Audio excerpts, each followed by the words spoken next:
الحمد لله الحمد لله نحمده ونستعينه ونستغفره ونؤمن به ونتوكل عليه ونعوذ بالله من شرور أنفسنا ومن سيئات أعمالنا من يهده الله فلا مضل له ومن يضلله فلا هادي له ونشهد أن لا إله إلا الله وحده لا شريك له ونشهد أن سيدنا وسندنا وحبيب ربنا وطبيب قلوبنا ومولانا محمدا عبده ورسوله أما بعد فأعوذ بالله من الشيطان الرجيم بسم الله الرحمن الرحيم كل نفس ذائقة الموت وقال النبي عليه الصلاة والسلام اغتنم خمسا قبل خمس شبابك قبل حرمك وصحتك قبل سقمك وغناءك قبل فقرك وفراغك قبل شغلك وحياتك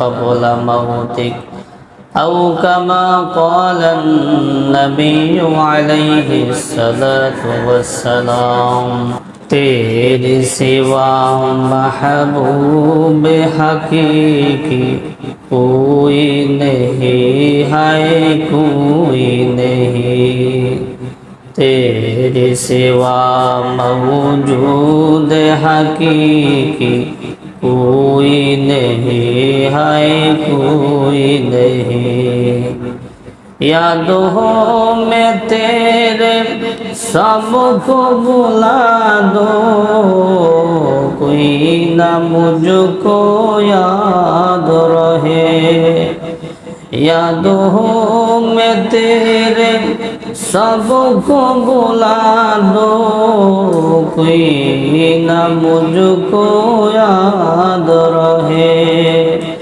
सब खुशियों को आँख लगा दो खाने दिल आबाद रहे अब तो रहे बस तादों में आखिर अब तो रहे बस तादों में आखिर उर्दे जुबाए मेरे इला अल्लाहर हबीब बोलेन क़ालन नबिय्यु सल्लल्लाहु अलैहि वसल्लम क़ालन नबिय्यु सल्लल्लाहु अलैहि वसल्लम इग़तनिम खम्सन क़ब्ला खम्सिन शबाबक क़ब्ला हरमिक वसिहतक क़ब्ला सक़मिक वगिनाअक क़ब्ला फ़क़रिक वफ़रागक क़ब्ला शुग़लिक वहयातक क़ब्ला मौतिक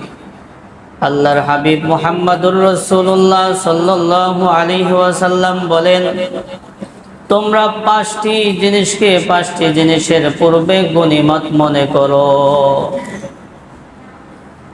আল্লাহর হাবিব বলেছেন পাঁচটি জিনিসকে তোমরা পাঁচটি জিনিসের পূর্বে গনিমত মনে করো এক নম্বর শাবাবাকা ক্বাবলা হারামিক আল্লাহ পাক রব্বুল আলামিন তোমাকে একটা যৌবন দান করেছেন এই যৌবনকে গনিমত মনে করো বার্ধক্য আসার পূর্বে ওয়াসিহাতাকা ক্বাবলা সাকামিক আল্লাহ পাক তোমাকে সুস্থতার নিয়ামত দান করেছেন, এই সুস্থতাকে তুমি গনিমত মনে করো অসুস্থতা আসার পূর্বে। ওয়াগিনাআকা ক্বাবলা ফাকরিক, আল্লাহ পাক তোমাকে ধন সম্পদ দান করেছেন, তুমি এই তোমার ধনাঢ্যতাকে গনিমত মনে করো দারিদ্রতা আসার পূর্বে। ওয়াফারাগাকা ক্বাবলা শুগলিক, আল্লাহ পাক তোমাকে অবসর সময় দান করেছেন, এই অবসর সময়কে তুমি গনিমত মনে করো ব্যস্ততা আসার পূর্বে। ওয়া হায়াতাকা ক্বাবলা মাউতিক, আল্লাহ পাক তোমাকে একটা জীবন দান করেছেন, এই জীবনকে গনিমত মনে করো মৃত্যু আসার পূর্বে। তো পাঁচটি জিনিসকে পাঁচটি জিনিসের পূর্বে গনিমত মনে করতে হবে। এক নম্বর গনিমত মনে করতে হবে যৌবনকে। এই যৌবনকে গনিমত মনে করতে হবে বার্ধক্য আসার পূর্বে। তো বার্ধক্য যদি আল্লাহ পাক হায়াত দান করেন, বার্ধক্য সকলে কি এই অবস্থার সম্মুখীন হইতে হবে। তো আল্লাহর হাবিব মুহাম্মদুর রাসূলুল্লাহ সাল্লাল্লাহু আলাইহি ওয়াসাল্লাম বলেছেন, ইগতানিম খামসান ক্বাবলা খামসিন, তোমরা পাঁচটি জিনিসকে গনিমত মনে করো পাঁচটি জিনিসের পূর্বে। এক নম্বর হইল শাবাবাকা ক্বাবলা হারামিক, আল্লাহ পাক তোমাকে একটা যৌবন দান করেছেন, এই যৌবনকে তুমি গনিমত মনে করো বার্ধক্য আসার পূর্বে। আমরা সকলেই জানি আল্লাহ পাক রব্বুল আলামিন মানুষের মধ্যে তিনটি সময় দান করেছেন, প্রত্যেকের মাঝে কি তিনটি সময় আসে। একটা সময় হলো কিশোর সময়, আরেকটা হইল যৌবন সময়, আরেকটা হইল বৃদ্ধ সময়। তো আল্লাহ পাক রব্বুল আলামিনের কাছে এই তিনটি সময়ের মধ্য থেকে সবচাইতে বেশি পছন্দনীয় হইল যৌবনকালের সময়টা। যৌবনকালের সময়টা, যৌবনকালে ইবাদত করলে এই ইবাদত সুন্দর মধ্যে করতে পারে, আর আল্লাহ পাক রব্বুল আলামিন এই ইবাদতটা খুব বেশি পছন্দ করেন। আমরা তো যারা যুবক আছি এরা মসজিদও পড়ে আসি, সব জায়গায় এরা পিছনে থাকে। ওয়াজ মাহফিল হইলে দেখা যায় ওই সামনে কিছু ময় মুরব্বির বৈশা থাকে, আর যুবকরা মোটামুটি চানাচুর জালমুড়ি খায়া এরপর কি জায়গা বলে, হুজুর এত ওয়াজ নসিহত হয় তো কাজ হয় না। কি হয় না? কাজ হয় না। আসলে যারা শোনে তাদের ঠিকই কি কাজ হয়। কোন যুবকটা শোনে ওয়াজ মাহফিল, তাহলে কাজ হবে কিভাবে? কাজ হবে কিভাবে? এই জন্য কথাগুলো তো শুনতে হবে, দিনী আলোচনা শুনতে হবে, শুনতে শুনতে এক সময় এগুলো কাজে আসবে। তো আল্লাহর হাবিব বলেছেন পাঁচটি জিনিসকে পাঁচটি জিনিসের পূর্বে গনিমত মনে করতে হবে। এক নম্বর, আল্লাহ পাক মানুষকে একটা যৌবন দান করেছেন, এই যৌবনকে গনিমত মনে করতে হবে বার্ধক্য আসার পূর্বে। যুবকদের দ্বারাই সবকিছু কি সম্ভব। আপনি যদি সমাজ সংস্কার করতে চান, তো যুবকরা যদি ইচ্ছা করে আমরা আমাদের এই সমাজকে আমরা সংস্কার করব, তাহলে সম্ভব। তাহলে কি সম্ভব? অতীতে যত ইতিহাস আছে, যত যুদ্ধ হয়েছে, সব যুবকরাই করছে। কি করছে? যুবকরাই কি করছে। 2024 সাল 5 আগস্ট যেই যুদ্ধ হইল, হ্যাঁ, এটা কারা করছে? যুবকরা করছে। কি করছে? যুবকরা করছে। তো যুবকরা যদি ইচ্ছা করে অসম্ভবকে সম্ভব করতে পারে। যদি যুবকরা ইচ্ছা করে আমরা আমাদের সমাজকে সংস্কার করব, তাহলে ইচ্ছা করলে তারা পারে। আবার যদি তারা ইচ্ছা করে আমাদের সমাজকে আমরা নষ্ট করে দেব, সেটাও তারা পারে। যুবকরা নামাজের ক্ষেত্রে পিছনে থাকে, নামাজে উক্তিয়া নামাজের ক্ষেত্রে কি তাদেরকে পাওয়াই যায় না, পাওয়াই যায় না। অথচ যদি আজকে আমি মারা যাই, তাহলে সর্বপ্রথম আমার যে বিষয়টা জিজ্ঞাসিত হইতে হবে সেটা কি? নামাজ। এমন কোন গ্যারান্টি কি আছে যে আমি 60 বছর হায়াত পামু, 70 বছর হায়াত পামু, বৃদ্ধ হমু, এরপরে মসজিদে গিয়ে এরপরে মাজায় গামছা বাইন্দা ইচ্ছা মতো নামাজ পড়ব। হ্যাঁ, এরকম কোনো গ্যারান্টি আছে? নাই। এই জন্য আমরা নামাজে কেউ ফাঁকি দেব না। নামাজে কি করব না? নামাজে ফাঁকি দিলে সে ধরা খেয়ে যাবে সব জায়গায়। দুনিয়াতেও ধরা খাবে, আখিরাতেও কি ধরা খাবে। যারা নামাজ পড়বে না দেখবেন এরা সব জায়গায় কি হয়? বেইজ্জতি হয়। কি হয়? বেইজ্জতি হয়, লাঞ্ছিত হয়। কারণ নামাজের মধ্যে রয়েছে ইজ্জত সম্মান। আল্লাহর হাবিব বলেন, ক্বালান নাবিয়্যু সাল্লাল্লাহু আলাইহি ওয়াসাল্লাম, ক্বালান নাবিয়্যু সাল্লাল্লাহু আলাইহি ওয়াসাল্লাম, আউয়ালু মা ইউহাসাবু বিহিল আবদু ইয়াউমাল কিয়ামাতিস সালাহ। নবী আরবি মুহাম্মদুর রাসূলুল্লাহ সাল্লাল্লাহু আলাইহি ওয়াসাল্লাম বলেন, কাল কিয়ামতের দিন বান্দার আমল সমূহের মধ্যে যেই বিষয়টা জিজ্ঞাসিত হতে হবে সেটাও কি? নামাজ। সেটা কি? নামাজ। যদি তার নামাজ ঠিক হয়ে যায় বাকিগুলো ঠিক হয়ে যাবে। তো আল্লাহর হাবিবের 1 নম্বর নসিহত, যে যৌবনকে গনিমত মনে করতে হবে বার্ধক্য আসার পূর্বে। আল্লাহর হাবিব মুহাম্মদুর রাসূলুল্লাহ সাল্লাল্লাহু আলাইহি ওয়াসাল্লাম বলেন, যেদিন হাসরের ময়দান কায়েম হয়ে যাবে ওই দিন আল্লাহ পাকের আরশের ছায়া ব্যতীত আর কোনো ছায়া থাকবে না। ওই কঠিন মুহূর্তে আল্লাহ পাক রব্বুল আলামিন 7 শ্রেণীর লোকদেরকে আল্লাহ পাক রব্বুল আলামিন ডেকে ডেকে তার আরশের নিচে ছায়া দান করবেন। তাদের মধ্যে থেকে 1 শ্রেণীর লোক হইল ওই যুবক, যেই যুবক তার যৌবনকে ইবাদতের মধ্যে কাটাই দিয়েছে। আল্লাহ পাকের কি? ইবাদতের মধ্যে যেই যুবক আল্লাহ পাকের ইবাদতে কাটাই দিচ্ছে। বলেন তো, ইবাদতে কাটাই দিলে কি তার সব কাজ কর্ম শেষ করে দিতে হয়, বাদ দিতে হয়? না, 5 ওয়াক্ত নামাজ হক হালালি ভাবে চললে এতটুকুই কি যথেষ্ট? এতটুকুই যথেষ্ট। আমি কেন নামাজ পড়তে পারি না? আমার মতো অনেক যুবক তো নামাজ পড়ে, রিক্সা চালায়, অটো চালায়, ক্ষেত খামারে কাজ করে, ঢালাই কাজ করে, তো তারাও তো 5 ওয়াক্ত নামাজ পড়ে। আমি কেন পারি না? এটা আমার ব্যর্থতা। আমার কি? ব্যর্থতা। তো আল্লাহর হাবিব বলছেন, তোমরা তোমাদের যৌবনকে গনিমত মনে করো বার্ধক্য আসার পূর্বে। ওয়াসিহাতাকা ক্বাবলা সাকামিক, 2 নম্বর তোমাদের এই সুস্থতাকে গনিমত মনে করো অসুস্থতা আসার পূর্বে। অসুস্থতা সুস্থতা এটা কত বড় যে একটা গনিমত, নিয়ামত। সুস্থতা এটা একমাত্র অসুস্থ ব্যক্তি কি বুঝে। হ্যাঁ, এটা সুস্থ ব্যক্তিকে বোঝানো সম্ভব না। সুস্থ ব্যক্তিকে কি বোঝানো সম্ভব না। মানুষ যখন অসুস্থ হয় তখন তার আল্লাহ তাআলার ভয় আসে। কি আসে? আল্লাহ তাআলার বেশি ভয় আসে। সে আখিরাত মুখী হয়ে যায়। তখন সে তার মনে ইচ্ছা জাগে যে আমি অনেক ইবাদত করি, সবকিছু ছেড়ে দিয়া অনেক ইবাদত করি, কিন্তু এদিকে তো অসুস্থ, সম্ভব হয়ে ওঠে না। সম্ভব হয়ে কি ওঠে না। এই জন্য সুস্থতাকে কি করতে হবে? গনিমত মনে করতে হবে। যারা সুস্থ আছেন বেশি বেশি শুকরিয়া আদায় করতে হবে। তাহলে আল্লাহ পাক রব্বুল আলামিন সুস্থতার নিয়ামত কি করবেন?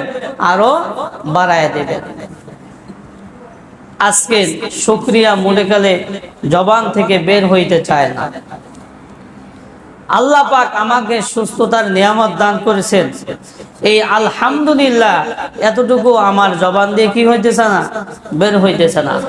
আল্লাহর হাবিব বলেন, ক্বালান নাবিয়্যু সাল্লাল্লাহু আলাইহি ওয়াসাল্লাম, ক্বালান নাবিয়্যু সাল্লাল্লাহু আলাইহি ওয়াসাল্লাম, আউয়ালু মান ইউদআ ইয়াওমাল কিয়ামাতি ইলাল জান্নাহ আল্লাযীনা ইয়াহমাদুনাল্লাহা ফিস সাররাই ওয়াদ দাররাই।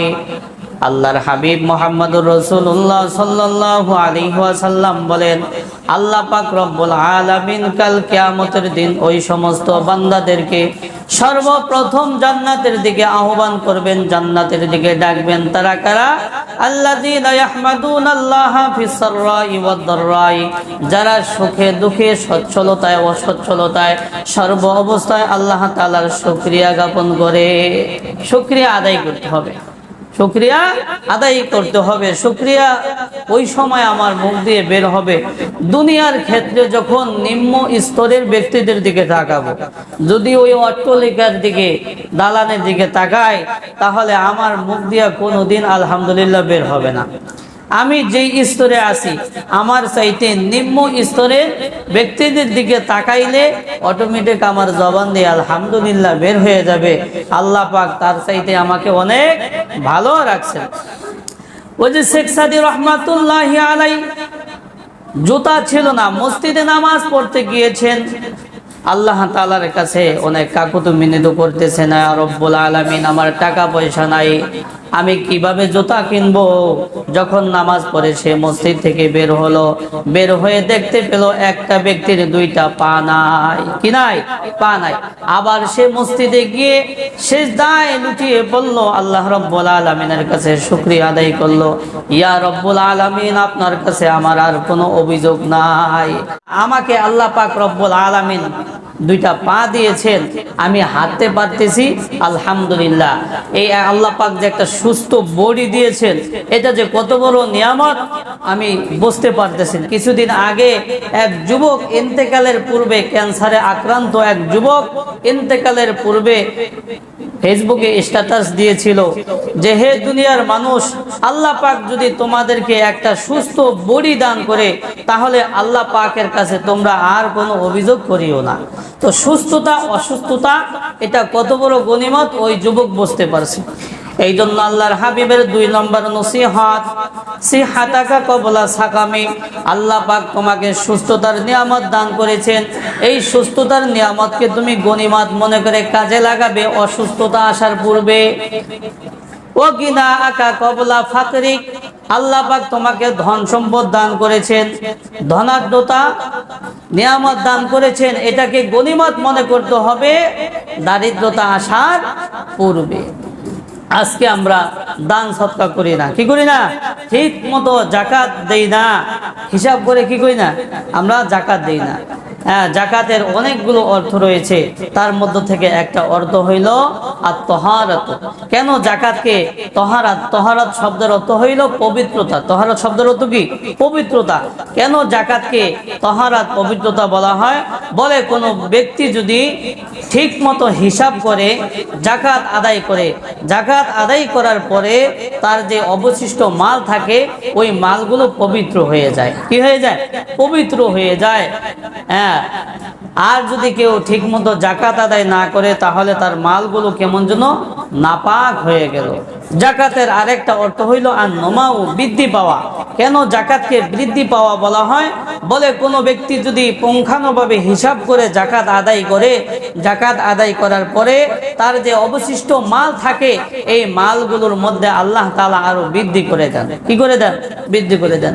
দেখবেন যারা জাকাত দেয় তাদের মাল শুধু বাড়তেই থাকে। আল্লাহ পাকের ভাষ্য, যারা এবছর দেখবেন 10,000 টাকা জাকাত দিছে, আল্লাহ পাক পরবর্তী বছর 15,000 টাকার জাকাত দেওয়ার মতো কি করে দেয়? শুধু করে দেয়। তাহলে জাকাত দিলে মাল কি করে না? কমে না। অনেকের অর্থ সম্পদ আছে, কিন্তু অর্থ সম্পদ গুলো ভালো কাজে ব্যয় হয় না। মনে রাখবেন, যাদের অর্থ সম্পদ ভালো কাজে ব্যয় হয় না, তাদের ওই মালের মধ্যে বরকত নাই। কি নাই? বরকত নাই। আর বরকত যখন না থাকবে, তখন আর ওই টাকা দিয়ে সে উপকৃত হতে পারবে না, শান্তি লাভ করতে পারবে না।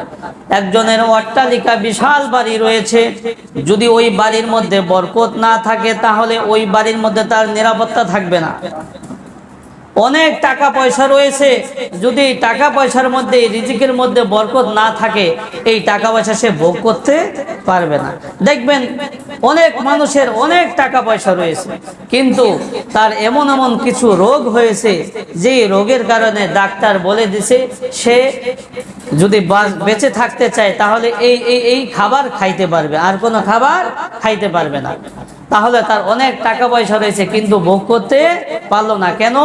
বলে তার এই টাকা পয়সার মধ্যে বরকত নাই। কি নাই? বরকত নাই। বরকত যদি থাকতো, সে ওই টাকা পয়সা দিয়ে উপকৃত হতে পারত, তার ওই টাকা পয়সা ভালো কাজে লাগতো। তো বলতেছিলাম যে আল্লাহর হাবিবের নসিহত, যে আল্লাহর হাবিব বলেছেন তোমরা তোমাদের ধনাঢ্যতাকে গনিমত মনে করো দারিদ্রতা আসার পূর্বে। এই জন্য আমাদের এখন এই যাদের টাকা পয়সা আছে আমরা ঠিক মতো দান সৎকা করব, কারণ এমন একটা সময় আইসা পড়বে টাকা নাও থাকতে পারে, টাকা কি নাও থাকতে পারে, তখন আমরা কি করব? দান করতে চাইলেও কি করব না, পারবো না, কারণ টাকা নাই। তো আল্লাহর হাবিবের নসিহত গিনা আকা কবলা ফাকরিক, আল্লাহ পাক তোমাদেরকে ধনাঢ্যতা দান করেছেন, এই ধনাঢ্যতাকে গনিমত মনে করতে হবে দারিদ্রতা আসার পূর্বে। ও ফারাগাকা কবলা শুগলিক, আল্লাহ পাক তোমাকে অবসর সময় দান করেছেন, এই অবসর সময়কে গনিমত মনে করতে হবে ব্যস্ততা আসার পূর্বে। দেখবেন অবসর সময়টা কোথায় কাটে? এক দোকানে আর চার দোকানে। কি অবসর সময় সব ওই জায়গায় কাটে। তো অবসর সময়টা কাজে লাগাইতে হবে ব্যস্ততা আসার পূর্বে, কারণ ব্যস্ততা যখন ধরে বসবে তখন যদি আমি ইবাদত করতে চাই পারবো না। 2 রাকাত নামাজ পড়ে দুধ করে কি দৌড় দিয়া কি মসজিদ থেকে বের হয়ে আবার কাজে লাগতে হবে। কি করতে হবে? কাজে লাগতে হবে। এই জন্য আল্লাহ পাক যাদেরকে সুযোগ দিয়েছেন, আমি যতটুকু সুযোগ পাইতেছি এটাকে আমি কাজে লাগাই, ভালো কাজে লাগাই। কি লাগাই? ভালো কাজে লাগাই। কারণ এমন সময় আসতে পারে যে আমি অনেক কিছু করতে চাইলেও পারবো না। এই জন্য আল্লাহর হাবিবের নসিহত, তুমি তোমার অবসরকে কাজে লাগাও, গনিমত মনে করো ব্যস্ততা আসার পূর্বে। আল্লাহর হাবিবের 5 নম্বর নসিহত হায়াতাকা কবলা মাউতিক, আল্লাহ পাক তোমাকে একটা জীবন দান করেছেন, এই জীবনকে তুমি গনিমত মনে করো মৃত্যু আসার পূর্বে। আল্লাহর হাবিবের 5 নম্বর নসিহত যে তোমরা তোমাদের এই জীবনকে গনিমত মনে করো মৃত্যু আসার পূর্বে। মৃত্যু কয়বার হবে? একবারে হবে। কি হবে? একবার হবে। মৃত্যু নামক এটাকে একটা যন্ত্র আকারে এরপরে এটাকে জবাই করে দেওয়া হবে সবার সামনে। সবার কি সামনে? আর জীবনে মৃত্যু হবে না। তো মৃত্যু একবারে হবে। মৃত্যু কি একবারে হবে। আল্লাহর হাবিব বলেছেন তোমরা তোমাদের এই জীবনকে গনিমত মনে করো মৃত্যু আসার পূর্বে। আল্লাহ পাক কেন জীবন দান করলেন? আল্লাহ পাক রব্বুল আলামিন বলেন ওমা খালাকতুল জিন্না ওয়াল ইনসা ইল্লা লিয়াবুদুন। আল্লাহ পাক রব্বুল আলামিন মানুষকে জীবন দান করেছেন আল্লাহ পাকের ইবাদত এবং দাসত্ব করার জন্য। ইবাদতের জন্য। কিসের জন্য? ইবাদতের জন্য। রং তামাশার জন্য দিছে? আফাহাসিবতুম আন্নামা খালাকনাকুম আবাসা ওয়া আন্নাকুম ইলাইনা লা তুরজাউন। আল্লাহ পাক অন্যত্র বলেন তোমরা মনে করতেছো আমি জীবন দিছি রং তামাশার জন্য। না, জীবন আমি রং তামাশার জন্য দেই নাই, জীবন আমি দিছি ইবাদত করার জন্য। আর আমার কাছে তোমাদের অবশ্যই কি করতে হবে? আসতে হবে। এই জন্য আমরা কি করব? ইবাদত করব।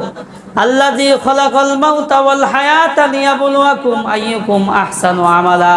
আল্লাহ পাক রব্বুল আলামিন অন্যত্র বলেন আমি জীবন এবং মৃত্যু দান করেছি আমার ইবাদতের জন্য, ইবাদতের জন্য। আবার আল্লাহ পাক বলছে লিয়াবলুয়াকুম আইয়ুকুম আহসানু আমালা, আমি আল্লাহ দেখতে চাই তোমাদের মধ্যে কে সবচাইতে সুন্দর আমল করে। এই জন্য জীবন একটাই। জীবন কি একটাই, মরে গেলে আর কি আর জীবন আর আসবে না।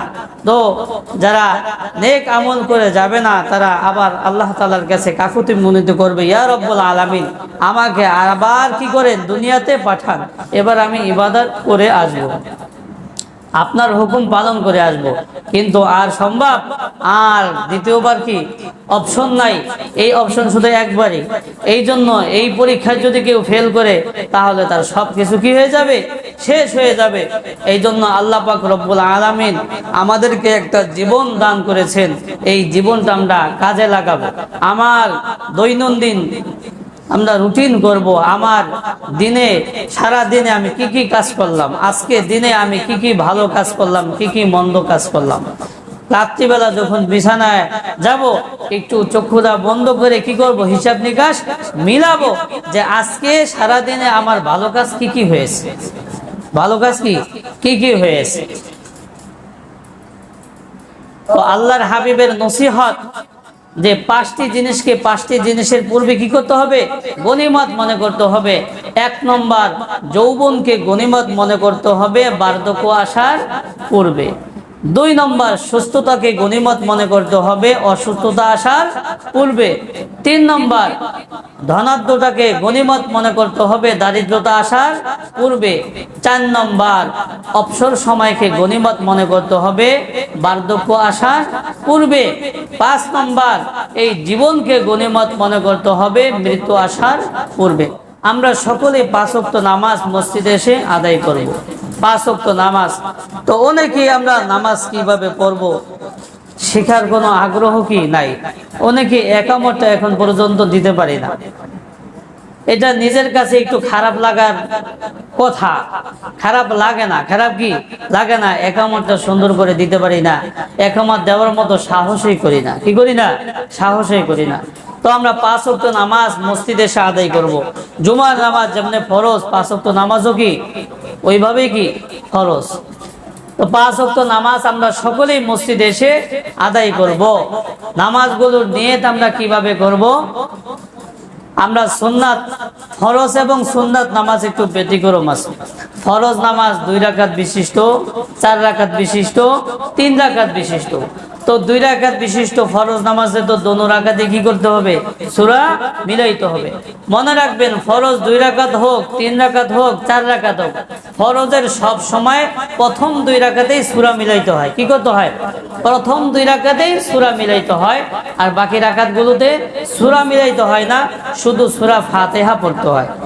আর সুন্নাত নামাজ 4 রাকাত বিশিষ্ট নামাজ যদি হয়, 4 রাকাতে কি করতে হবে? সূরা মিলাইতে হবে। বেতেরে 3 রাকাত নামাজ, 3 রাকাতে কি করতে হবে? সূরা মিলাইতে হবে। এইভাবে নফল নামাজ যদি আমরা 4 রাকাত একসাথে পড়ি, 4 রাকাতে কি করতে হবে? সূরা মিলাইতে হবে। তাহাজ্জুদ নামাজ যদি 4 রাকাত একসাথে পড়ি, 4 রাকাতে সূরা মিলাইতে হবে। তো 4 রাকাত নামাজের 2টা বৈঠক করতে হয়। কয়টা বৈঠক? 2টা বৈঠক করতে হয়। প্রথম বৈঠকে কি করতে হবে? আবদুহু ওয়া রাসূলুহু, শুধু আত্তাহিয়াতু পড়তে হবে। কি করতে হবে? শুধু আত্তাহিয়াতু পড়তে হবে। যদি আল্লাহুম্মা সাল্লি আলা এতটুকু পড়ে ফেলি প্রথম বৈঠকে 4 রাকাত বিশিষ্ট নামাজে, তাহলে সাহু সেজদা দিতে হবে। কি করতে হবে? সাহু সেজদা দিতে হবে। তো ফরজ নামাজ আমরা মনে রাখবো, ফরজ নামাজের সব সময় প্রথম 2 রাকাতে সূরা মিলাইতে হয়। আর সুন্নাত নামাজ 4 রাকাতে কি করতে হবে? সূরা মিলাইতে হবে। বেতেরে 3 রাকাতে সূরা মিলাইতে হবে। আর 4 রাকাত বিশিষ্ট নামাজে বৈঠক 2টা করতে হয়। প্রথম বৈঠকে শুধু আত্তাহিয়াতু পড়তে হবে, আবদুহু ওয়া রাসূলুহু। আর শেষ বৈঠকে আত্তাহিয়াতু পড়ে দরুদ শরীফ পড়ে দোয়ায়ে মাসুরা পড়ে সালাম ফিরাইবো। আর যারা মাসবুক হই, মাসবুক বলতে শুরু থেকে 1 রাকাত 2 রাকাত ছুটে গেছে, তো এদের তো নামাজ বাকি আছে। কি আছে? নামাজ বাকি আছে না? এরা যখন শেষ বৈঠক করব, শেষ বৈঠকে ইমাম সাহেব তো একেবারে দোয়ায়ে মাসুরা পর্যন্ত পড়বে। আমি মাসবুক, আমার 1 রাকাত 2 রাকাত ছুটে গিয়েছে, আমি আবদুহু ওয়া রাসূলুহু পর্যন্ত পড়ে বইসা থাকবো। কি করব? বইসা থাকবো, আর পড়বো না। কি করবো না? আর পড়বো না। এটা আমরা অনেকেই জানি না। যদি আমার 1 রাকাত 2 রাকাত ছুটে যায়, ইমাম সাহেবের সাথে যখন শরীক হব, ইমাম সাহেব শেষ বৈঠকে একেবারে দোয়ায়ে মাসুরা পড়ে এরপর সালাম ফিরাইবো। কিন্তু আমি তো মাসবুক হয়ে গিয়েছি, আমার শুরুতে 1 রাকাত 2 রাকাত ছুটে গিয়েছে, এই জন্য আমি শুধু আত্তাহিয়াতু পড়ে বসে থাকবো। যখন ইমাম সাহেব দোনো দিকে সালাম ফিরাইবো, কোন দিকে? একদিকে সালাম ফিরে সারতে পারে না, দাঁড়ায় যায়। কি করে? দাঁড়ায় যায় না। নিয়ম হইল দোনো দিকে যখন সালাম ফিরানো শেষ করবে, এরপর কি করব? আমি দাঁড়ায় কি করব? বাকি নামাজগুলো পড়বো। আর বাকি নামাজগুলো পড়ার ক্ষেত্রে মনে রাখবো, শুরুর 2 রাকাত, ফরজের শুরু 2 রাকাত সূরা মিলাই পড়তে হয় না? হ্যাঁ, যদি শুরুর রাকাত ছুইটা যায়, এই রাকাতগুলো যখন আমি একা একা দাঁড়ায় পড়বো, সূরা মিলাই পড়তে হবে। কি করতে হবে? কেন? বলে এটা তো শুরুর রাকাত। এটা কি? শুরুর রাকাত। আর শুরুর 2 রাকাতে সূরা মিলাই পড়তে হয়। শুরু 2 রাকাতে সূরা মিলাই পড়তে হয়। যাই নামাজ সম্পর্কে একটু ধারণা দিলাম। আর নিয়ত একেবারে সহজ। আমি ফজরের 2 রাকাত সুন্নাত নামাজ আদায় করতেছি, আল্লাহু আকবার। আমি ফজরের 2 রাকাত ফরজ নামাজ আদায় করতেছি, আল্লাহু আকবার। আমি যোহরের 4 রাকাত আর ইমাম সাহেবের সাথে যদি আদায় করি, তাহলে ইমাম সাহেবের নিয়ত করতে হবে ইক্তেদার।